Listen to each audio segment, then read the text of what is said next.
Good morning. Good morning. I'm Hang Lei To, the chair of the Professional Fiduciary Bureau Advisory Committee. I'm calling this meeting to order at 10:01 a.m. This meeting is being held on May 3rd, 2017 at the Department of Consumer Affairs located at 1747 North Market Boulevard, Sacramento, California 95834, and has two teleconference locations at Elderwell located at 6345 Abova Boulevard, number 114 in Encino, California 91316, and at Jordan Goldstein Fiduciary Services located at 5 3rd Street, Suite number 1132 in San Francisco, California 94103. All three meetings locations are open to the public. So now we are at item number 2. At this time, I would like to ask Tracy Montez to call roll to establish a quorum. Angela, would you please call roll? Hang Lijo, Present. Eileen Federico, Present. Barbara DeVries, Present. Donna Kell, Present. Jenny Chacon, King G, Present. Kathleen Thompson. Present.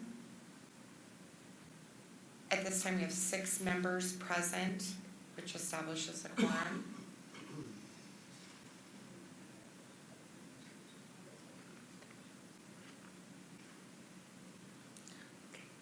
Thank you, Angela. Thank you, Tracy. So now we are at item number 3. I would like to ask the committee members and bureau staff to introduce themselves. Kathleen Thompson, Supervising Court Investigator, Solano County. King G, Board Member. Donna Kell, Fiduciary, Sacramento, California. I'm Hang Lee To, the Financial Director of the San Francisco Labor Council. Tracy Montez, Chief, Programs and Policy Review. Mirla Stockdale, Counsel. Sabina Knight. I don't know what my title is. Angela Quadra, Program Analyst for the Bureau. Barbara DeVries, Fiduciary, mainly in San Francisco. Eileen? Eileen Federico, I'm a geriatric social worker and licensed fiduciary in the LA area. Okay, thank you. Is there anyone in the audience that would like to introduce themselves?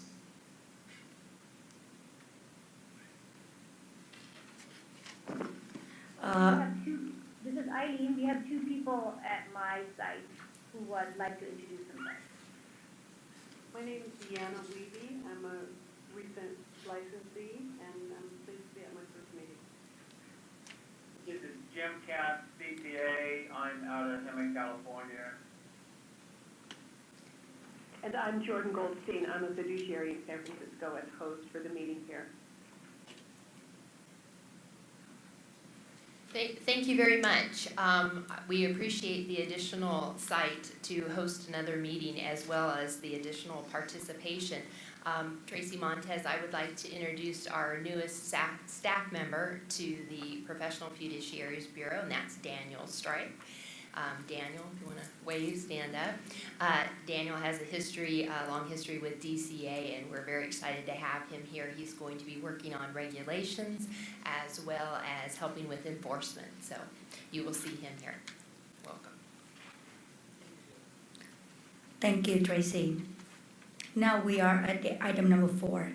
Tracy, please update the committee on the status of the Bureau Chief position. The position is still vacant. Again, we are waiting for the governor's office to make an appointment. They are aware of the vacancy and are very busy with appointments. We are, though, pleased to still have Sabina Knight here with us, as I call her our operations manager, very instrumental in keeping the Bureau running and assisting me with the various activities. So, again, it is still vacant and waiting for an appointment from the governor's office. Thank you. Any comment from the committee members?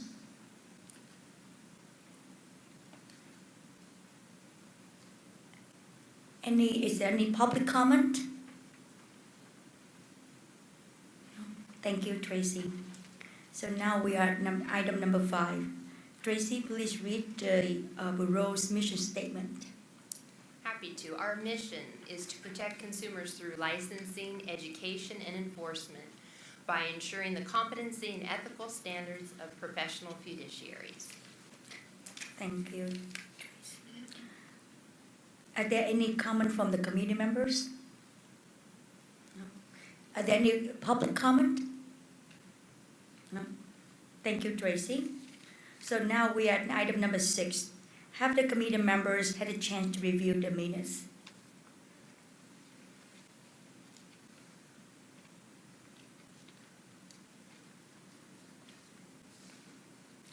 Are there any suggested edits? Can you hear me? This is Barbara DeVries. We do. Okay, good.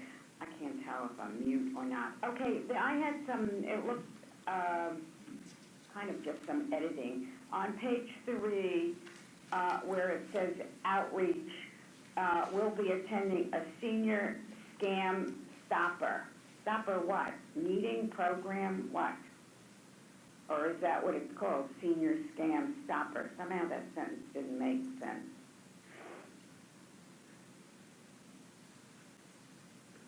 We can add event. It's an event, a scam Okay. senior scam stopper That's event. weird. And then another editing on that same page, 11. This regulation, take the was out, has been reworked. Thank you.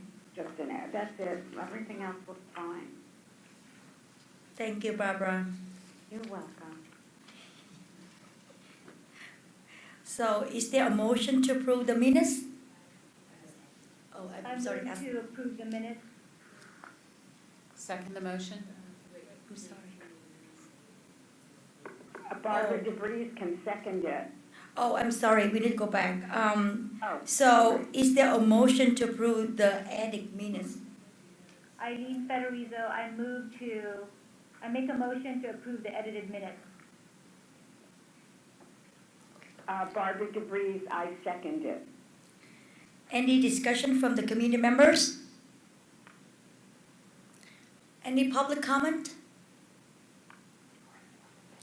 Okay, Angela, please do the vote call.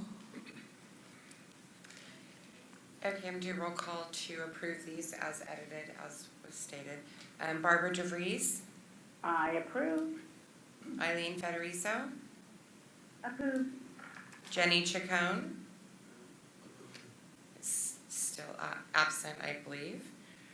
King Chi, Approve. Donna Kell, Approve. Kathleen Thompson, Approve. Hang Lito, Approve. with 6 votes to approve, the motion carries. Thank you, Angela. So now we are at item number 7. I would like to invite the Department of Consumer Affairs executive staff to present the update.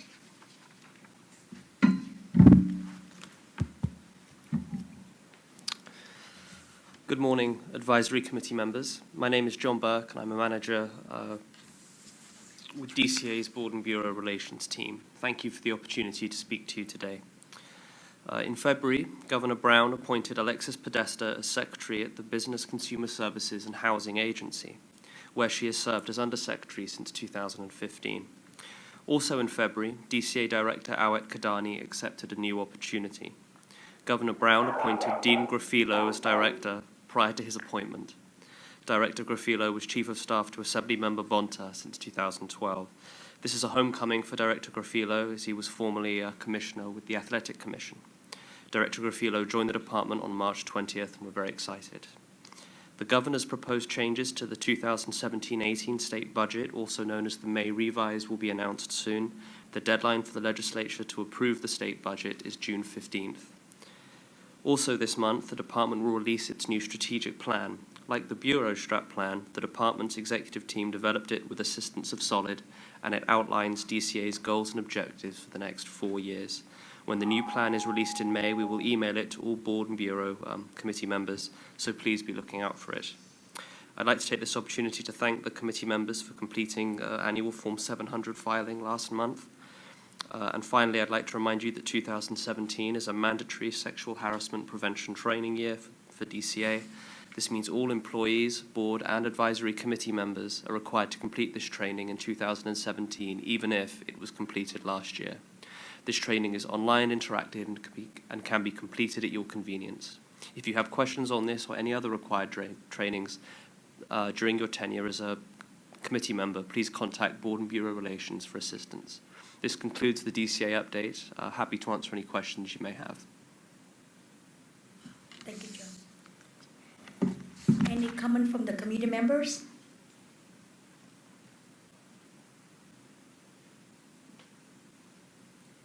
Any public comment?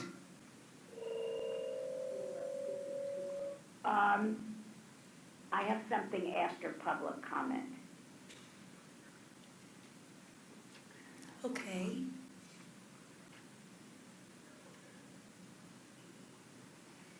I'm sorry, who was that? Is that Barbara? It's Jenny Chacon, just letting you know that I'm here and present Got it. Thank in San Francisco. Thank you. Okay.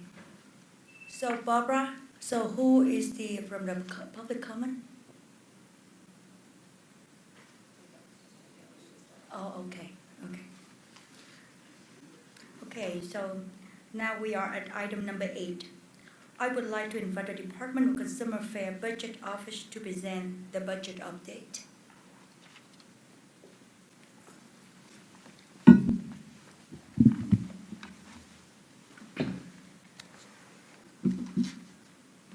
Good morning.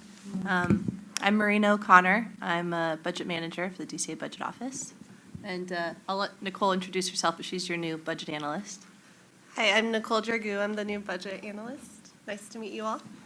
And Nicole's only been with us for a few weeks. I want to say a few weeks and 4 weeks. Yeah, and she came from another bureau, the Bureau of Electronic Appliance Repair and Home Furnishings and Installation. So she's got a lot of DCA experience. So she's learning the budget side now. So in your good hands. So we worked together on your expenditure and revenue projections that I believe were part of your meeting packet. We also have a fund condition in there for you. So I'll just start with the expenditure projections, which are it's titled at the top budget report FY 16-17 expenditure projection March FM9. So these are your projections as of fiscal month 9. So just to kind of jump to the bottom to the main point, we're projecting a pretty high reversion. Approximately $149,456 and as you're aware, it's mainly due to the chief vacancy position. So that's resulted in a lot of savings for the bureau. So if you have any, I'll just go one by one if you have any questions. So if you have any questions on any particular line items in the budget, or your version or anything regarding your expenditures, I can answer those. Yes. Yeah. I just have a comment to let the committee members know that amount, we are going to be writing what's called an interagency agreement with the Office of Professional Examination Services. They're an internal consulting firm within the department, and we're going to be doing a review of the national exam and also doing what we call an occupational analysis, which is a snapshot of your profession as it is practiced in California in comparison to how the national exam tests. This is something that's mandated through Business and Professions Code Section 139. This bureau is due for one, and we're very fortunate to have some extra dollars. So we will be tapping into some of that, not all of it, but some of it this fiscal year. So you can expect to see that number go down. We want to get those dollars while we can this year. Thank you. Yeah, so we can update your projections to include that contract amount, and we can provide, each month we put together the projection, so we can build that into your fiscal month 10 projection, so you guys can see an updated reversion number. So. Excuse me, this is Barbara DeVries. Can you hear me? Yes. Yes. Okay, I never know what I'm on. What category do you think that might come out of? I believe it would be C and P. Let me take a look. Oh, are you doing it with Tracy with OPES? Okay, so it would come out of your, it says IA with OPES. It's under your departmental services. Okay. And so even though it says right there, a budget of 4,000, you can spend beyond that because we bottom line budget, so we don't budget by each individual line item or object code, which just as long as your bottom line, you're not in the negative, you're okay. So you can over or under expend on different line items as long as your overall budget, you're not in the negative. So that's fine. Okay, thank you.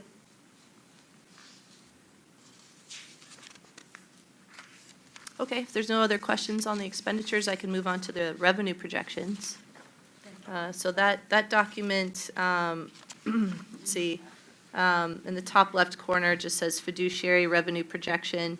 There's a little bit more on this sheet. We provide a snapshot of where your revenue was at the same time in the last 2 years. So you'll see the first couple columns there for 14-15 and 15-16. So you can see where you were, your revenue was at this same time last year and the year before, and you can see what your total revenue was for the prior 2 years. So it's a nice comparison, and we do use that when, we do use that information when we do your revenue projections in case there's any kind of trend for, every other year, more revenue comes in or anything like that. But you'll see at the bottom, the very bottom on the last column under the projection under 16-17, we're projecting roughly $619,000 in revenue, which I'll get to in a minute is higher than what was projected in the governor's budget, so a little bit more projected to come in this year. So if you have any questions on your revenue projections, I can take those now. Can you explain what the investigative, Kathleen Thompson, what the investigative cost recovery is? Yeah, and I'm sure, Tracy can probably add to this, but, when your enforcement cases are completed or settled, I should say, you can recoup some of those enforcement costs. So that's a very unpredictable number. You may have some revenue from that, you may not in any given year. It just depends on how the cases you have and how they're, how they end and that. Yeah. Sure.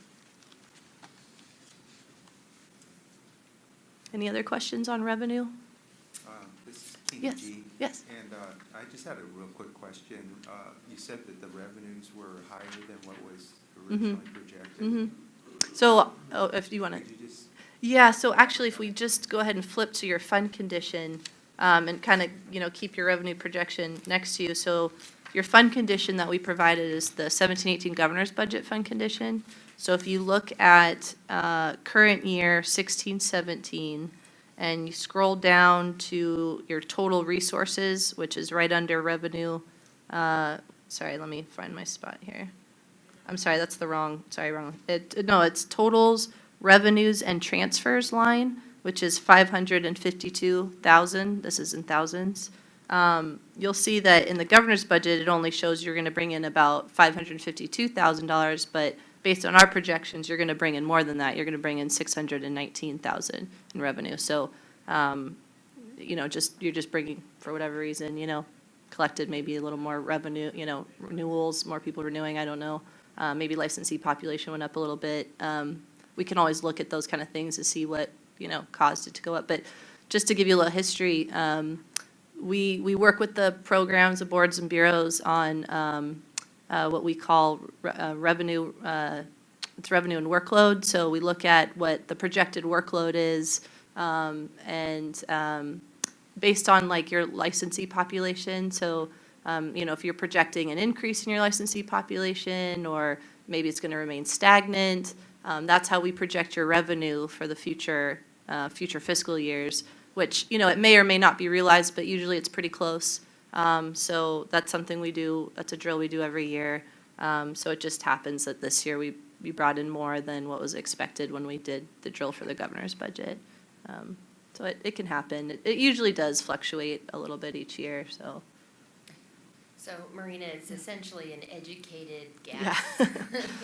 Those are your words, not mine. Yes, a projection. Yes, right, yes. Projection. Right, yeah, Okay. it's, right. Revenue, you can somewhat project based on your licensee population, but of course, you don't know who's going to renew or who's going to renew delinquent, or, there's a lot of unknowns. So you're right, it's more like an educated guess based on the data you do have. Right, which is why we monitor it each Mhm. month, and we bring it to the Right. committee meetings and so forth. Exactly, yeah, that's why we monitor it each month to see whether you're going to meet what was expected, what we had in the governor's budget, if you're going to fall a little short or maybe a little higher. And as you can kind of see, since we're on the fund condition, at the very bottom, your months in reserve it seems a little low, but it's trending up a little bit. It's actually going to be even higher because you're going to have a high reversion this year, and you're also bringing in more revenue. So that's actually going to probably jump up when we finish out 16-17 and close the fiscal year.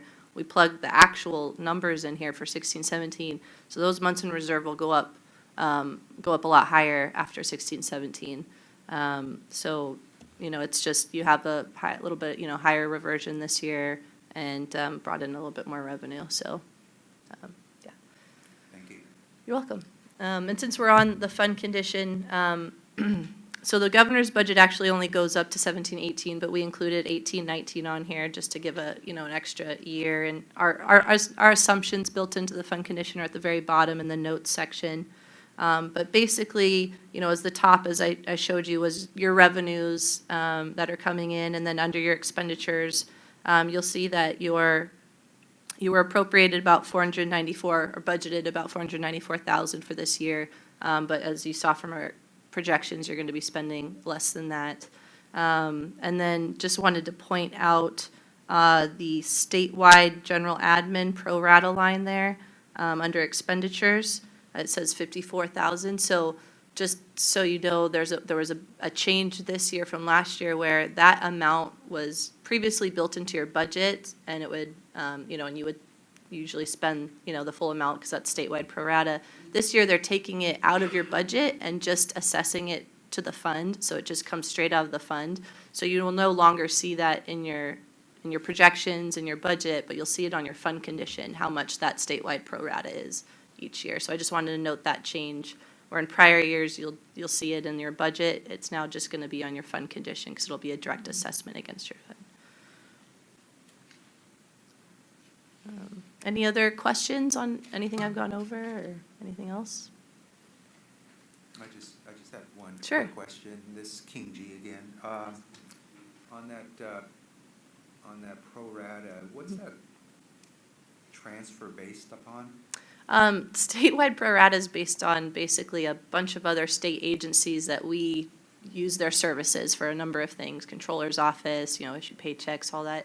I want to say it's almost 20 other departments that factor into statewide pro rata, and I'm sure they have a bunch of different methods to come up with that number. I don't know what they are.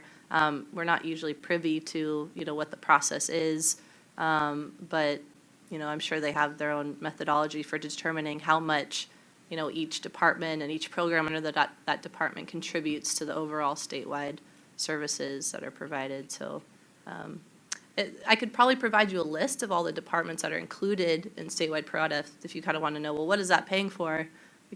I think we have a list somewhere. It might even. Well, I was just Yeah. wondering, to allocate that out Mhm. from our program, Mhm. is it based on a percentage of our budget? Yeah, I couldn't tell you because kind of similar to our pro rata, we have different ways of calculating based on the type of service. So my guess is some of the calculations are based on PYs. Some could be based on the level of service that was provided. I couldn't say for certain how they calculate that. Okay, That was my All question. right. So, my name is Hang To, and I have a question regarding about the Vergara. I'm sorry, Verada. So how, I know that they working, I just wondering if they're working closely with our staff to figure out the type of service. It's through. And budget. sorry, to make sure I understand, you're talking about when they calculate the statewide pro rata? Right. Yeah, it's actually through the Department of Finance, and they tell us for each year how much is going to be assessed for each fund for statewide pro rata. So, and you can see the future years here. So in the governor's budget, we show 54,000 in 16-17, 35,000 in 17-18. Again, those are just, 17-18, that's a projection, same with 16-17. We don't know how much it'll actually end up being assessed to your fund. It may not be the full 54,000, it could end up being less. And same with the future years. I mean, that could change, as obviously as other state agencies grow or, decrease staff, those numbers can change. And then 18-19 and out years, we just assume the same amount from the prior year. So that's why it's 35 in 17-18 and 35 at 18-19, because we just assume the same amount. But each year, they'll provide updated, numbers on what that amount will be. And they, being Department of Finance, we find out, through them. And I would assume that, again, finance recognizes the size of the bureaus and, again, works closely with budgets Yes. when they do make these types of calculations. And so Yeah, I mean, they're privy, they know all of our information. They know how big or small each program is, and, I'm sure they factor in all of those things. Like I had said before, like, for example, when I said maybe it's based on PYs, a lot of those, at least a lot of cost calculations are based on PY count, meaning how big is the program. So, if the Bureau has, 3 PYs, you're not going to be assessed something larger than what you would think 3 PYs would need in service. This is Donna Kell. so- Could you define PYs? Oh, I'm sorry. I might actually say it wrong. I'll say it's personnel years, but it's basically like a position, a authority to have a position. So like 1 PY is you have the authority to fill 1 position. A 0.5 would be you have the authority to fill 0.5 position. Like full-time employee, half-time employee based? Kind of. Yeah, it's similar to that. Yeah. It's basically position authority is one way to think of it. Okay, Yeah. thank you. Sure. Okay. Any other comments from the committee members?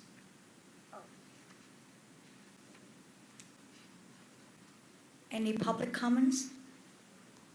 This is Jim Count, CPA. I'm having trouble reading the budget report submitted because the type is so small. And then even if you look at the one that says revenue projection, it is totally unreadable at all because the 3 columns to the right have been grayed out and hides anything that's in those columns. And then the other columns to the left, they're grayed also, but they're not as dark as the 3 columns to the right.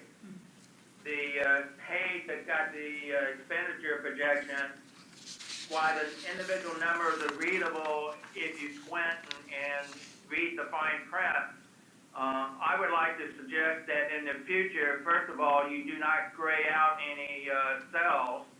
So when you copy them, it doesn't hide the numbers.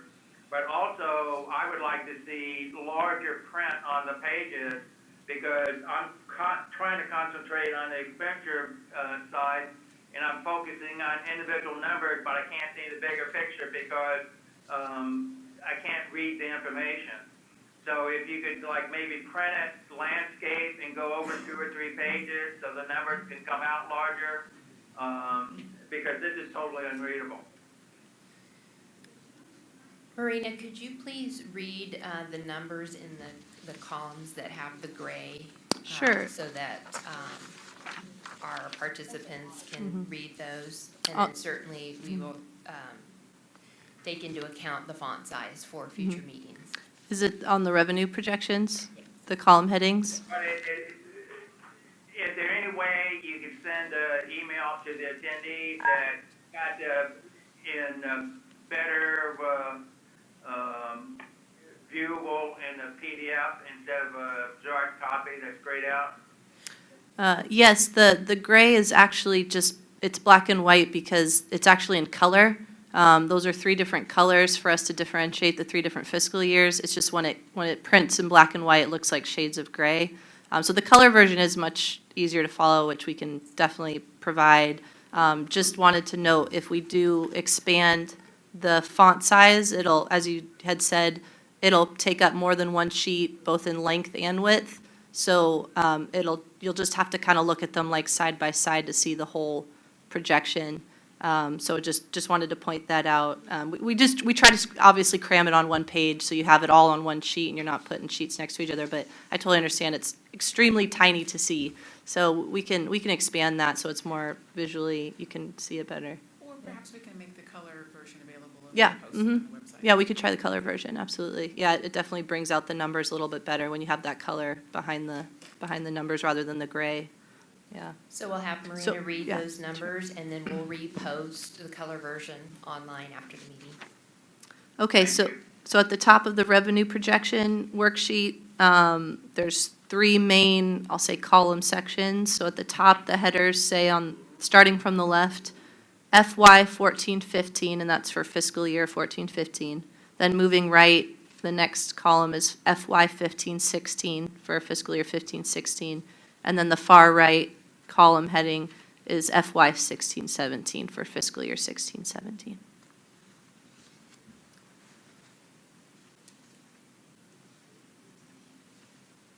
Okay. All right. If there's no other questions? Okay. Oh. All right, thank you very much, and we'll provide you guys that color copy, and as well as providing you an updated FM10 expenditure projections that builds in that contract amount, so you can see how that'll affect your reversion. So we'll get you guys that too. Okay, is there any other public comment?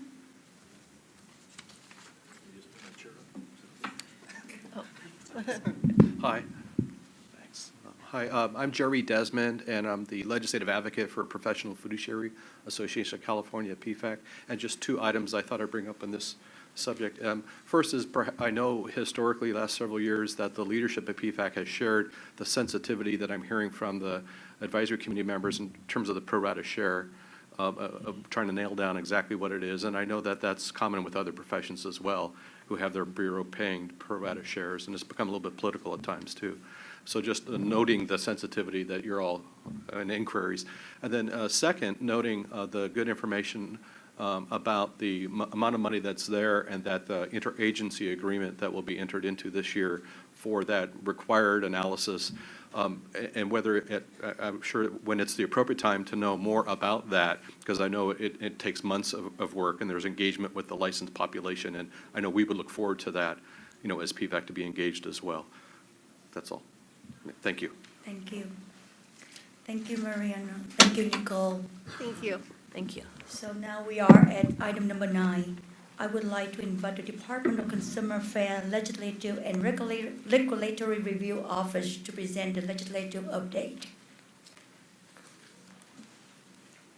Good morning, committee members. My name is Julia Bishop. I'm a manager in the legislative office. I know Natalie Martin Rojas normally makes this update. She wasn't able to be here today, so I'm in her place. Hopefully I can fill her shoes.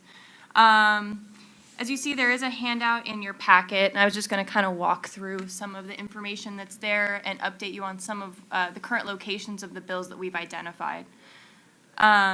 So the first part of this is that there's a number of upcoming deadlines for the legislature that you might want to be aware of, just sort of to keep on your radar in case there's bills that you guys are keeping track of. We just passed the deadline for fiscal bills to be referred to appropriations, and if those fiscal bills didn't make it out of the policy committee in time, they're now considered 2-year bills, which essentially means it's not going to be moving this year, and there are a few of those in this list, which I'll identify when I get to them.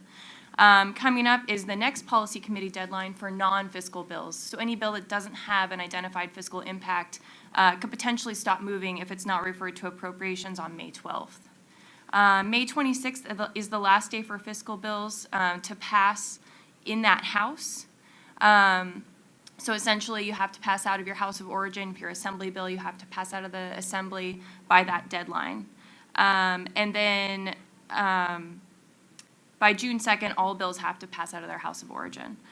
July 14th is the last day for policy committees to be heard in the second house if they're a fiscal identified bill. So if it's an assembly bill, it has to be heard in the Senate Policy Committee by that deadline if it has a fiscal impact. And then July 21st is the deadline for non-fiscal bills. And then after that, the legislature is going to take a month break, which gives us all a chance to catch our breath, catch up with what's going on. Any questions on those deadlines that are coming up? Okay. So far this year, we haven't identified any bills that directly impact the Bureau and its functions, but we have identified a number of bills that sort of have department-wide impact. So I'm going to walk through each of these ones that have been identified and just sort of give you guys an update on the current location of the bill. AB 12 is currently on the suspense file of the Appropriations Committee, and what that means is that it has hit a certain fiscal threshold, so it's going to be heard separately from other fiscal impact bills. There's going to be a special suspense file hearing later, I think later this month, where they'll decide whether or not the bill will pass out. AB 77 is also on the suspense file in Assembly Appropriations, as is AB 241. AB 349 is just with Assembly Appropriations. It's not clear yet whether or not that's going to be a suspense candidate. AB 492 is on the Assembly floor, so it's already passed out of either policy or fiscal, and it's on the floor for vote. AB 703 failed to pass out of the first policy committee, so it's not going to be moving forward this year. It could be revived next year, but for this year, it's essentially not moving. AB 827 is on the suspense file as well, and AB 1005 is with the Assembly Appropriations Committee. AB 1053 is no longer moving this year. It failed its first House policy deadline. And AB 1631 is also not going to be moving this year. SB 27 is with the Senate Appropriations Committee. I believe that this will be a suspense candidate, but so far it has not been identified that way. And then SB 496 was originally a DCA-wide bill. It was later amended to address a different issue, and it was actually already enrolled to the governor. But that one's no longer a DCA-wide bill. Any questions on any of these bills that I could respond to? Hi, this is Eileen Federizo.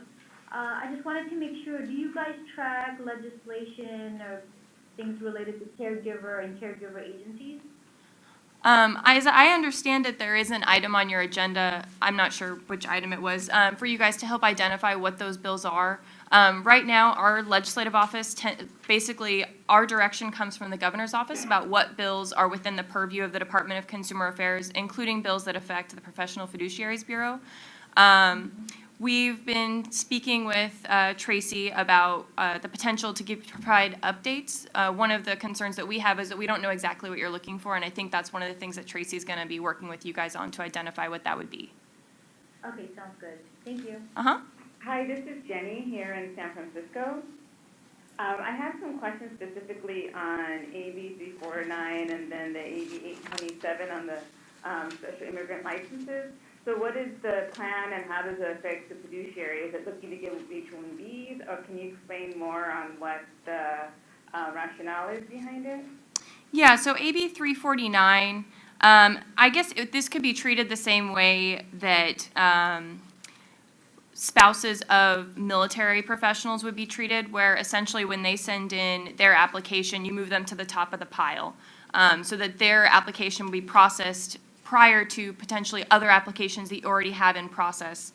And then it's a little unclear what assist means. That's something that they may need to clarify in the legislation, but right now that's pretty much what it says. So I'm not sure if that answers your question on that one. Yeah, and just wondering, given the political climate of today, how that would play out here, or what challenges and barriers we would have to really think about or be affected by? I mean, there's always the challenge of implementing a new process. In terms of the political side of it, I don't know. I mean, I can't speak for your licensed population, but some of them may feel like they're not going to be processed in the same order that they submitted their application. So I don't know if PFAC or any of the other associations have taken positions on the bill, but your other question was about 827? Again, this one I think lacks a little bit of specificity. Essentially, it's trying to get at a similar issue where potentially your bureau could be providing a little bit more direction to these people who call in. I think that potentially your staff are already responding to those kinds of questions when those things come up. So I don't know that it would necessarily have a huge impact on your operations, although I don't know if you guys identified any costs for the bill when you were asked by budgets. It doesn't look like it's going to have a huge impact in terms of your processes and that sort of thing. Okay, thank you. Any other questions on anything? Yes, this is King G. Could you provide a little bit more information on SB 496 and how that impacts the department? Yeah, so SB 496, after we submitted this material, it was subsequently amended. And actually, Senator De Leon, while he remained a co-author, Senator Cannella became the primary author, and a different set of provisions was put into the bill. Some provisions that were originally in SB 423 were placed in SB 496, and this was actually amended out of the bill. Those provisions had to do with indemnifying architects and engineers when there are issues with buildings and lawsuits, and something that totally unrelated to. There is, however, another bill, and the bill number is escaping me, that has this exact same language that was just recently amended. It's being carried by Senator Newman. From what we've heard from their office, this is actually a spot bill. So essentially, they're trying to carry something forward to the second house so that they have a vehicle. So I don't envision that this particular language will end up being what is ultimately in that bill. Hard to say, so. Okay, thank you. Any other comments from the committee members? Any public comment?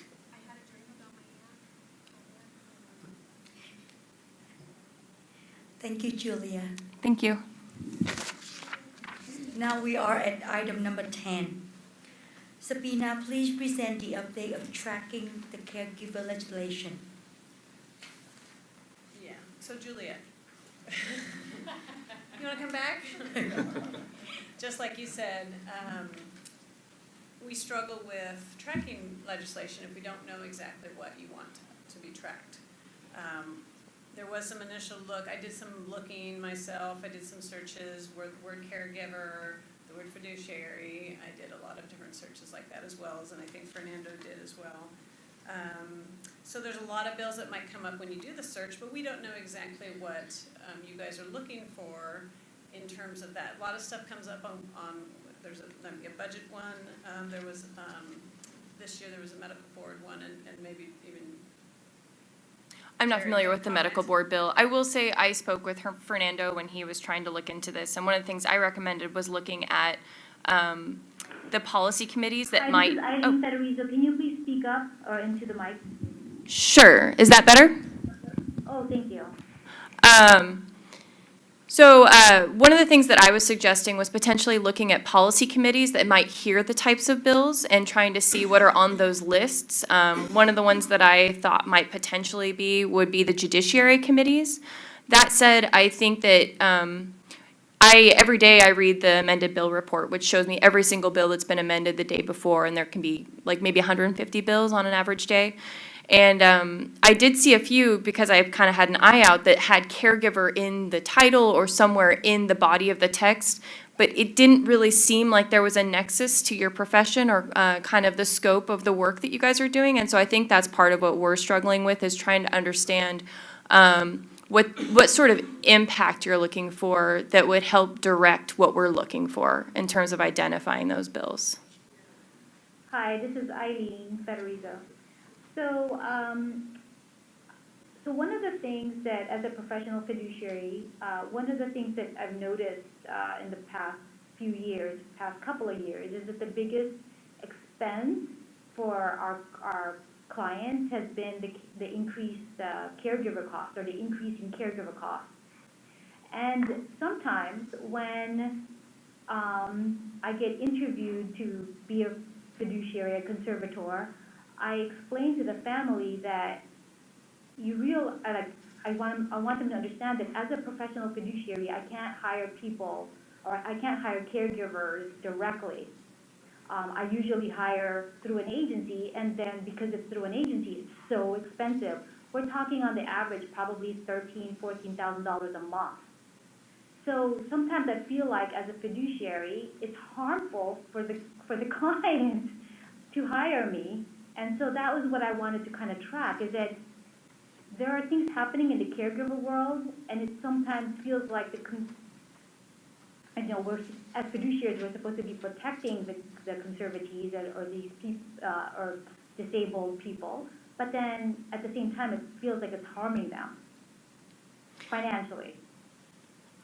I think one of the challenges with following that is that the scope of what you're looking at is pretty large. It might cover a number of state departments. I'm thinking of the Department of Public Health has in-home support services, licensees and things like that. And I think pretty quickly you could get into sort of an information overload.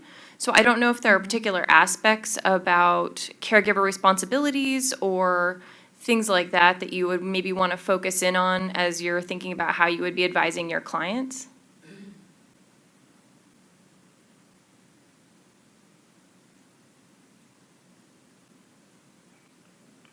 This is Barbara DeVries.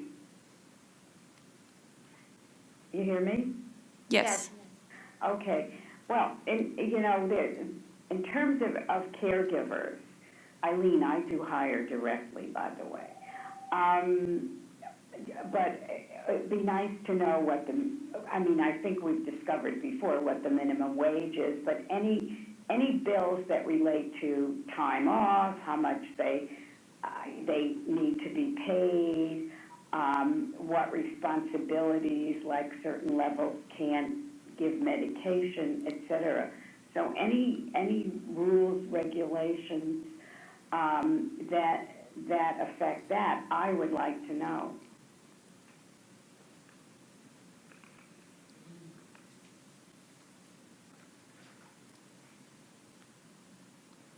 I guess just speaking from a scope perspective, getting into wage orders and scope requirements, I think that something potentially, and this isn't necessarily legislation, but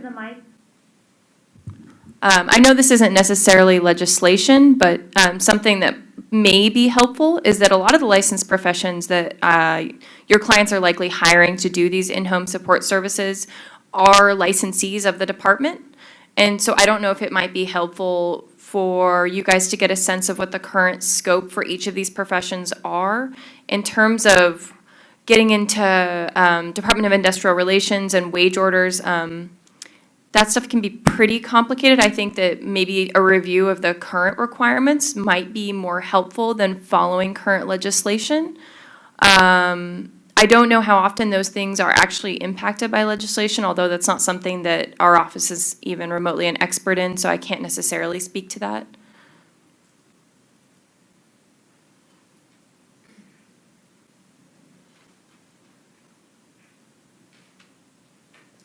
So, Tracy Montez here. We've got some terms that maybe we can do some exploration with, maybe reach out to public health as well as some of our other DC boards and possibly their relationships with caregivers. Maybe I'm thinking voc nurse, registered nursing, and see, so maybe we just need to do some more research on this and then bring that back and just keep the process going. We are tracking any bills that impact other boards under the department. So if it sounds like scope is one of the things, whether or not someone can prescribe, whether or not they have to be under direct supervision by a physician and surgeon or things like that, those are bills that we are tracking. So in terms of scope bills related to licensed professions under the Department of Consumer Affairs that provide healthcare services, that is something that we could potentially identify and provide the next meeting, if that would be helpful. This is Dawn. I too am a professional fiduciary, and I do hire directly for my clients. And I think what the fiduciary world is asking is more information as it relates to the caregivers so we can practice and help our clients when wage laws change, when hours change, it brings up staffing issues. So as a fiduciary on the advisory committee, this doesn't affect me, but it affects our clients. So it's more of an education piece so we can help those out in our community make the best decisions and put the best employees in place. So it is more about scope, it's more about cost, and what are the ever-changing ebb and flow of the laws in the caregiver, home world, whether it's in-home or in a facility. That's really what we're looking at to help those that we help.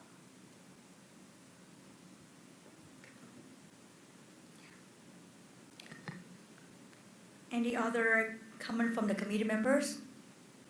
I just had one final comment. Based on what Fernando was able to look up, I just want to kind of give you an idea. I think there was about 80 bills just with the word caregiver in them. So that's just with the word caregiver alone. And then, so in order to focus that a little bit more, we can then try to add the word wages, or whether it be time off or something like that, and try to edit those searches a little bit to see what we can come up with instead of reading all 80 of them at one time. I think that with this direction, a little bit more, we'll be able to focus it a little bit and see what we can come up with. Thank you, Sabina. Thank you. Any public comment? Yeah, this is Jim Count, CJ. In the context of caregiver bills, I'm aware of AB 1380, and that one to me is horrendous if you hire directly a worker, because it requires fingerprinting of the proposed worker, and it's got to be sent to Department of Justice for them to verify prior criminal records. And in certain cases, you cannot hire them. In certain cases, you may hire them if you want to. But DOJ's got 30 days to get back to you, and if for some reason they need a new fingerprint card because the first one doesn't work, they have 30 days to get back to you asking for a new fingerprint card. And then there's no limit to how many times they could ask for a new fingerprint card. So, and you're not allowed to hire the worker until you get the report back from DOJ. And so for those of you that hire direct, if this bill is enacted, you definitely need to know about this one.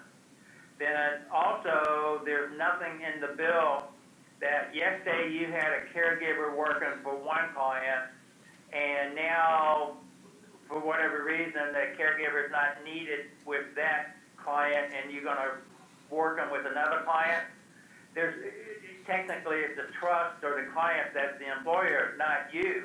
And so now you got to do a new fingerprint card based on the way the bill is written, and you got to wait the 30 days or whatever time it takes, before you get the report. So it's not like, or even if you needed somebody relieved for one day with one of your other clients and you want to move them across, the bill doesn't allow that kind of treatment. And so I mentioned in the context, PFAC and others of you that hire direct, you might want to look at the bill and see what you can do. And that's an example of why we need to be aware of all caregiver bills, because the main purpose of this bill is regional service centers and not, this particular aspect. This is sort of down at the bottom of the bill. Kathleen Thompson, would it be possible now that we identified this bill to put that on our tracking list? All right, thank you. Any other public comment? Jerry Desmond, the legislative advocate for Professional Fiduciary Association of California. Just a couple thoughts. The first is to, I think, concur in what Julia and Sabina said in terms of identifying specifically the issue that the advisory committee would like to track, because it's daunting. I'm not surprised to hear 80 bills with caregivers. And so what exactly you care about, which is becoming clear here in this discussion, and then in my role with PFAC is we're having a legislative committee meeting on Monday, and hearing this emphasis and interest is something that we can do and continue to do, but focus on with this bill and others as we talk about the legislative updates in our conference call on Monday. That could be a resource for PFAC members as well. And then always we offer to share with the legislative unit and with the leadership, when PFAC comes out with letters in support or opposition to bills as well, and the key bills that we're tracking. So wanted to acknowledge the discussion here on caregivers and the wage and hours and conditions and transfers and legislation as something that I'll bring back to PFAC as well. Thank you, Joe. Thank you, and, Yeah. and again, please do share with Sabina. Certainly. We would appreciate that. Certainly, pleased to do so. Thank you. So, thank you. Thank you so much, Julia. Okay, so now we are on item number 11. Tracy, please present the bureau updates. Okay, we have our statistics, our usual report here to date as of March 31st. Active licensees, 725. New licenses issued, 50. Total licenses issued, 982. Complaints received, 90. Complaints closed, 124. Complaints pending, 56. Average days to close complaints, 272. Again, that depends on the complexity of the complaint and who is involved. AG's cases initiated, 4. Citations issued, 0.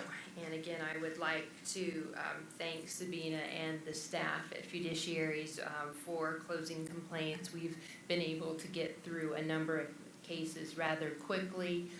Unfortunately, we did lose our staff person, our enforcement analyst, but we have interviewed some great folks, and at our next meeting hope to introduce you to this person. But again, staff, including Angela, have stepped in to review cases and are continuing to keep things moving forward. Any questions? Kathleen Thompson, the AG cases initiated, has that number, it's 4, but has that gone up from previous years? I would have to defer to Angie, who has more of a history of the Bureau, because I don't have that history. So I think that's about normal. That's how many have been initiated this fiscal year. There are more than that pending. Right, and there's also, I think, 2 citations that didn't make it onto this statistics. Thank you. Yeah, these are through March 31st, because then we get our new statistics April 30th. But the meeting was just a couple days, and I wouldn't have been able to post it, so. Thank you. Thank you. Regarding outreach events, we have a number of them scheduled. We have 2 senior scam stopper events, one in Union City on May 11th, the other in Pacifica on May 12th. We also have staff attending the Soar to Healthy Heights event, which is in Citrus Heights on May 12th. And then we have a travel request submitted to attend the PFAC conference in Burlingame. We anticipate that that will get approved, knock on wood.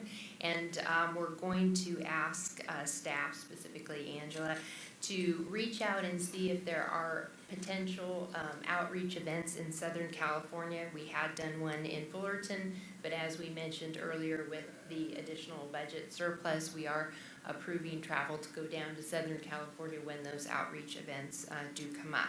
But we're going to actively look for them now, a little bit more so.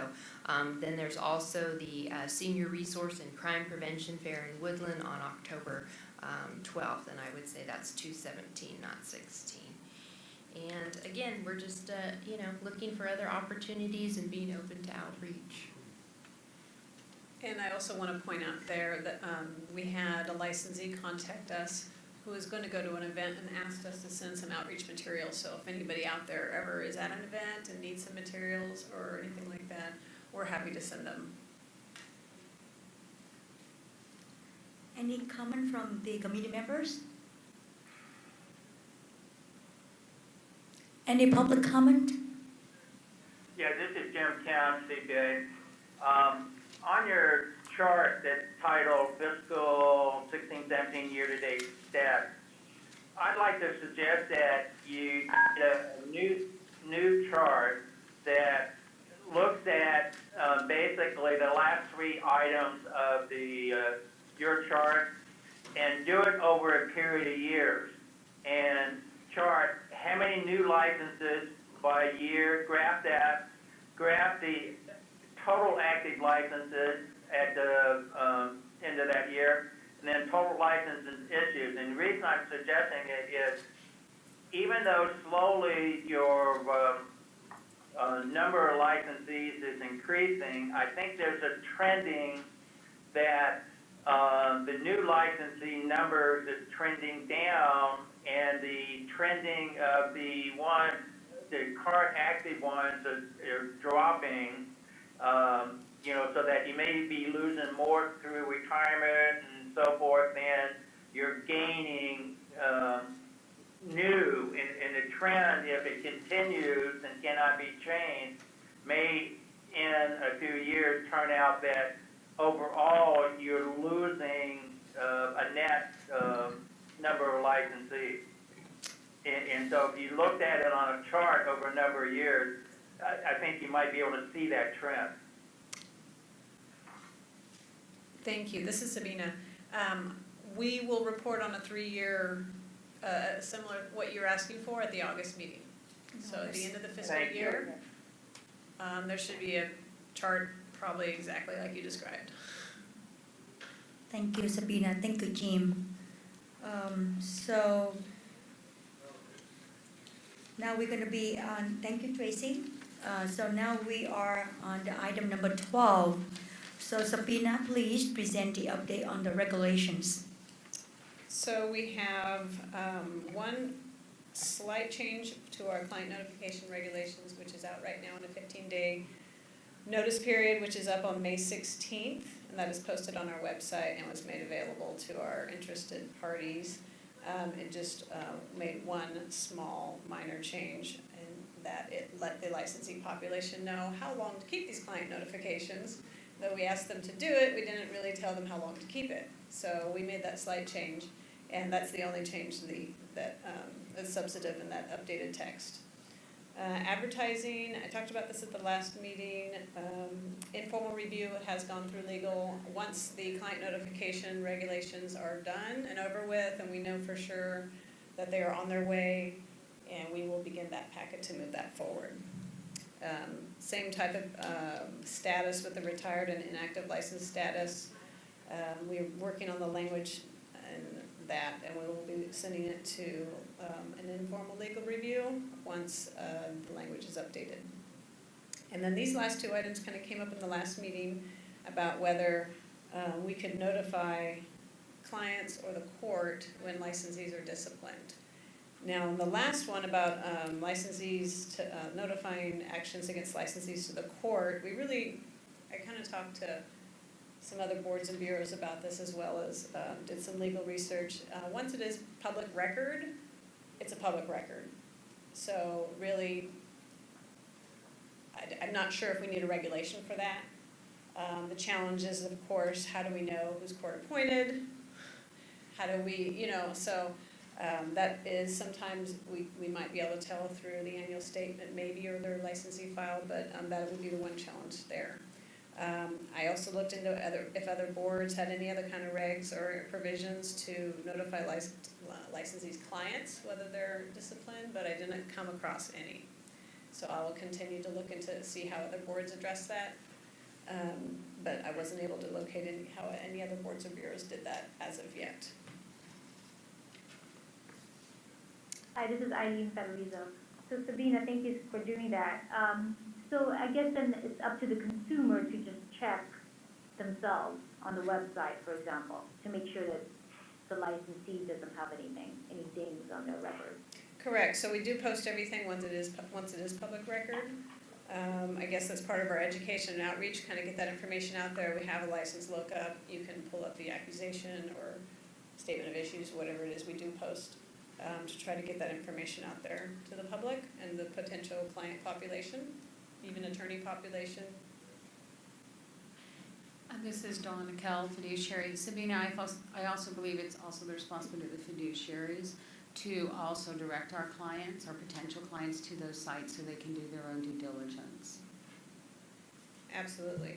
And yeah, like Angie just pointed out, our new client notification regulation has to tell, you have to tell the client, we're licensed, here's who we're licensed by, you know, it gives them the website, our license lookup is hopefully easy to find there.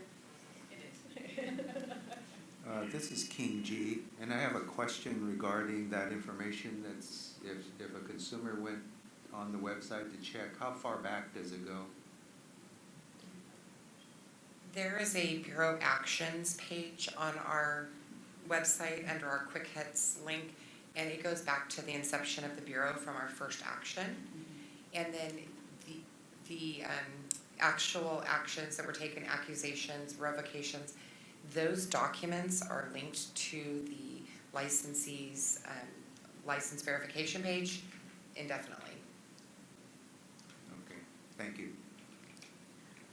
I'm Hanto, and I have a question. So, I'm just wondering if on the website, if you post like, you close the case, like in other words, you close the citation. So, for example, from the day accusation happened, all the way to the investigation and everything. So, do we post the result, the outcome? What are we going to do with that licensee?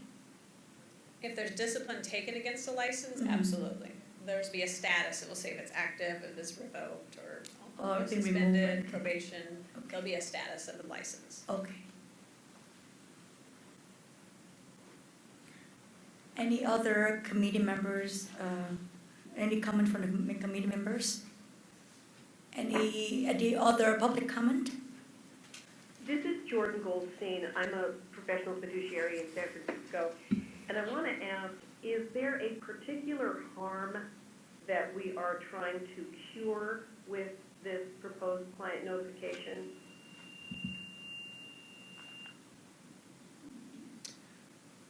As far as what the Bureau or the Advisory Committee members see as the purpose of this is to let our population know, our client population, our vulnerable population, know that there is recourse, that that these professionals are regulated, they are, open to, maybe their records are open to audit. There is a place to go to if you have, potential bad fiduciary acts, because a lot of people don't know that they are licensed. And that's part of the struggle with the outreach and the education, and is getting that information out there to this population, whether it be their legal representative or the client themselves, and to let them know that, you have recourse. I appreciate that, and I take that very seriously. But I'm looking at the notice provisions, for instance, for conservatees, and we're talking about proof of service by mail to the attorney for the conservatee. We're also looking at notice to every relative who is listed as potentially interested in the case. And we're looking at retaining record of proof of service for 3 years. And it looks quite broad and like quite a bit of effort on our part. So I want to be sure that we're not asking fiduciaries to that we're not over-regulating fiduciaries. We are, after all, fiduciaries, and so should be, at some point, trusted to communicate appropriately. But it feels a little bit onerous and overbroad the way the notices are required, especially proofs of service in the first place, and then retaining those for 3 years. Is there a particular benefit that's seen for that onerous process being imposed on fiduciaries, especially busy ones, to some potentially people who themselves, when you say are the recipients of services, they're often the recipients of services because they are not able to manage their own affairs. So I'm wondering what benefit of receipt of a proof of service by mail kind of correspondence will do for them. Jordan, I'm sorry, this is Marilyn Stockton, counsel for the Bureau. I didn't catch your last name, but I wanted to let you know that we have a public comment period and that's probably the better forum for you to address these very valid concerns with regard to the pending regulations. My last name is Goldstein, and I appreciate that. Thank you. You're welcome. And if I may just add too, this is Tracy Montez. The client notification regulations is a DCA-wide legislation that was encouraged for all of our boards and bureaus in order to, again, be responsive to our patients, our consumers, and clients, and so forth. So the Bureau is not unique in having these types of regulations, but obviously due to your client population, that does add some unique dynamics in how this works, which is why we have gone through the extensive process and welcome the comments that are made, because it does help crafting out those regulations to make sure that they work best for this Bureau. But again, not unique, it's consistent across all of our boards and bureaus. Thank you, Tracy. I will respond in writing. Kathleen Thompson, when does the public comment period end on this? May 16th. Thank you. Any other public comment? Yeah, this is Jim Count, CPA. I'm going to be submitting written comments on this, but just a couple points I might mention is it's not unusual for a professional fiduciary to deal with certain individuals for multiple clients, especially in the attorney area, and sometimes it may apply in trust and so forth. Yet the reg doesn't give the ability to provide only one notice in the name of a particular trust or client or whatnot. It almost sounds like you got to give multiple notices so that you can say, yeah, I gave it to you for this trust and that trust and so forth. Also, an interesting piece Mr. that... Mr. Katz, yeah. I hate to interrupt you. This is Marilyn Stockdale again. If you're going to continue to add comments with regard to the client notification regs, I'd ask you to direct that to the public comment process for the pending regulations versus this meeting. Okay, fine.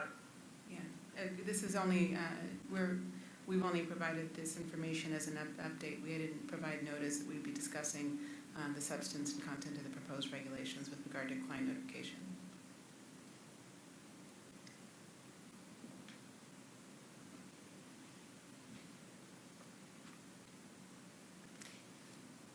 Mr. Katz?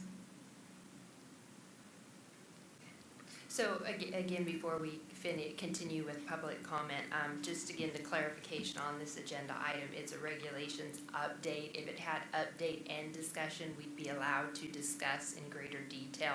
So we have to be very mindful of the information that's discussed, and that's why we have our wonderful legal counsel here to keep us on track. So thank you. Okay, If I thank dare. you. Yeah. If I dare. Yes. I'll try. Jerry Desmond, legislative advocate for PFAC. Just noting that PFAC has been involved since the inception of this regulatory matter, testified at the public comment period the first. We've submitted 2 sets of public comments at each phase, and our legislative committee and leadership will be convening on Monday, and we anticipate submitting comments prior to the deadline in this phase as well of the proceeding. Thank you. Thank you, Joe. Thank you, Sabina. So we now move to the item number 13. Sabina, please present the update on the Bureau's newsletter. It's me again. So I sent out a couple emails to our advisory committee members, and I've extended a deadline to May 26th. If anybody has any more ideas about newsletter articles or any kind of information they want to see put in that newsletter, I foresee a newsletter coming out in the summer. Now, and then Dawn and I just had a discussion this morning earlier about some other potential ideas. We have some private practice attorneys who also have volunteered to write articles. Conflict of interest is one of them, and ethics.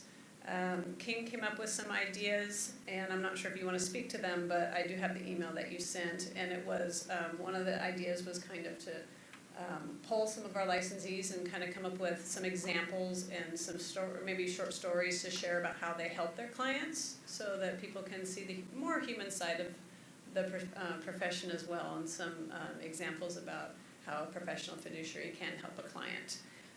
The other information that he had suggested maybe to run was some statistics about how many conservatorships or trusts that our licensee population deal with. We were able to, look into that, running that kind of a report. The only issue with that is that it wouldn't be very accurate, given that not everybody reports whether something, a conservatorship or a trust, and then sometimes people who have partners in a firm or a company, maybe they'll report something twice because maybe they both work on a trust, and so there's some kind of statistical inaccuracies that maybe that might be associated with that kind of report. So I still welcome any ideas for more newsletter articles or features you might want to see, or different types of information to get out there. This is Barbara DeVries. I was thinking about the newsletter. Maybe we could just have a whatever you call it, like a byline. Somebody presents a case that they've had from the beginning to the end.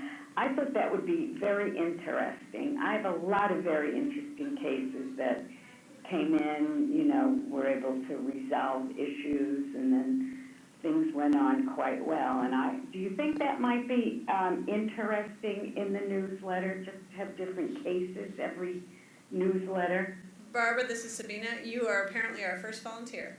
Okay, perfect. I will get you something quick. Awesome. Okay, perfect. No, I just think we could just have case studies, whatever we, what? Jordan said war stories. No, we won't. We'll just put case studies or, yeah, that'd be good. I think that'd be great because it's, how do I say it? It shows how we work, and it's interesting, and I think people like to hear that. I know when I give talks, they go, tell us about the cases. Anyway, I will get you a couple. All right? Wonderful, and it would be nice for people to see how other fiduciaries handle certain situations also. Yeah, and it's some of them are, every day is a new experience in this business. So, yeah. Okay, I will get them to you. Thank Bye. you. Thank you, Barbara.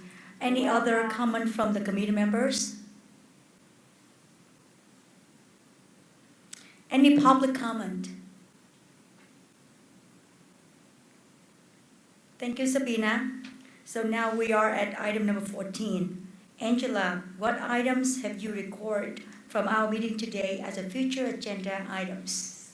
I have 2 items. I've identified update on tracking of caregiver bills, and then the 3-year statistic comparison, which we always do that at the August meeting each year. So, anything I missed, or? I have some additional ones, and let's just make sure with caregiver that we add AB 1380 for sure. So that was one that was specifically. We're also going to provide you with some information on doing the review of the national exam. We'll go into detail about that, including how professional fiduciaries will be involved in the occupational analysis. We anticipate giving you a staffing update. And then we will also begin discussions about our sunset hearing, which we will be up for next year. And so we are actually going to start putting together the report and talk to you about how the committee members can be involved in that. Are there any other items the committee members would like to add? Hi, this is Eileen Federizo. So recently, it was brought to my attention, or I was reminded, that the Professional Fiduciaries Code of Ethics was so black and white, and so I recently read it, and I really did think it was so black and white, especially when this profession, there's so much gray in it, as well. So is there a way that we could review that, our Code of Ethics?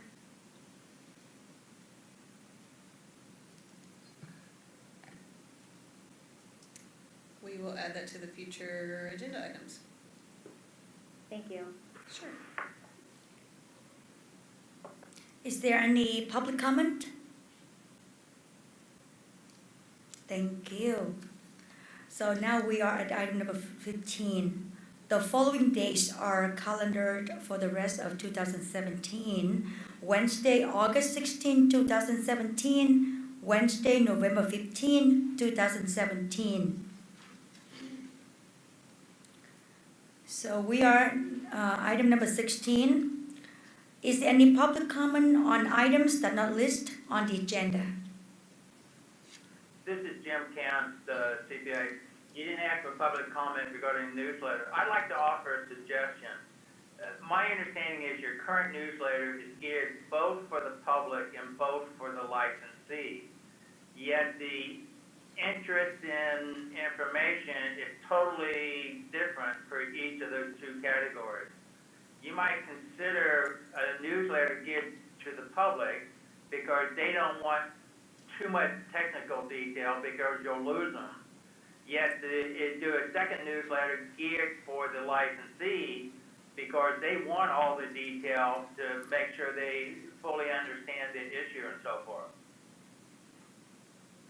Thank you. Maybe with our Barbara's new idea too, we can make it a little bit more public friendly. Okay, thank you, everybody. So the meeting is adjourned at 11:21. Thank you.